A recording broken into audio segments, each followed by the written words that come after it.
നെറ്റ്ഫ്ലിക്സിന്റെ ജനപ്രിയ പരിപാടിയായ the great Indian couple ഷോയുടെ 3ാം സീസണിന്റെ പ്രീമിയർ ഷോയിൽ അതിഥിയായി എത്തിയ നടൻ സൽമാൻ ഖാൻ നടത്തിയ ചില വെളിപ്പെടുത്തലുകൾ സിനിമാ ലോകത്തെ ഞെട്ടിച്ചിരിക്കുകയാണ്.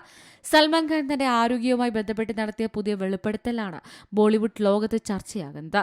താൻ കഴിഞ്ഞ കുറച്ചു കാലങ്ങളായി ബ്രെയിൻ അനൂറിസത്തിനും ധമനികളിലെ തകരാറുകളിലും ചികിത്സ തേടുന്നതായി സൽമാൻ ഖാൻ വെളിപ്പെടുത്തി.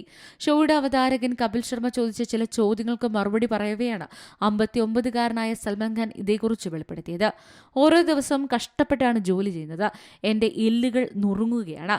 വാരിയെല്ലുകൾക്ക് പൊട്ടലുണ്ട്. എനിക്ക് ട്രൈജമിനൽ ന്യൂറൽജിയ ബാധിച്ചു. ഇതോടൊപ്പം തലച്ചോറിൽ ഒരു അനൂറിസവുമുണ്ട്. ധമനികളിലെ തകരാറുകളിലും ചികിത്സ തേടുകയാണ്. എന്റെ ജീവിതത്തിൽ ഇതെല്ലാം സംഭവിക്കുമ്പോഴും ജോലി ചെയ്യുകയാണ്, സൽമാൻ ഖാൻ പറയുന്നു. 2017 ഒരു സിനിമയുടെ പ്രൊമോഷനുമായി ബന്ധപ്പെട്ട് നടത്തിയ ചടങ്ങിൽ ട്രൈജമിനൽ ന്യൂറൽജിയ രോഗത്തെക്കുറിച്ച് സൽമാൻ ഖാൻ വെളിപ്പെടുത്തിയിരുന്നു. 2011 ബോഡിഗാർഡ് സിനിമയുടെ റിലീസിന് ഏതാനും ദിവസങ്ങൾക്ക് മുമ്പ് സൽമാൻ US-ൽ ശസ്ത്രക്രിയയ്ക്ക് വിധേയനായിരുന്നു. ഈ രോഗത്തെ തുടർന്ന് തന്റെ തലയിലും കവിളിലും താടിയെല്ലിലും വർഷങ്ങളായി കടുത്ത വേദനയുണ്ടെന്ന് അദ്ദേഹം വെളിപ്പെടുത്തിയത്.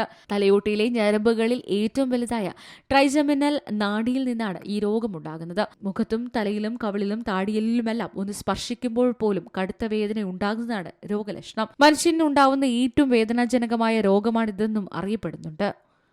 News desk C Malayalam news. ഏറ്റവും പുതിയ വാർത്തകളും വിശേഷങ്ങളും വിരൽത്തുമ്പിലറിയാൻ സി മലയാളം ന്യൂസ് എല്ലാ ഡിജിറ്റൽ പ്ലാറ്റ്ഫോമുകളിലും ലഭ്യം.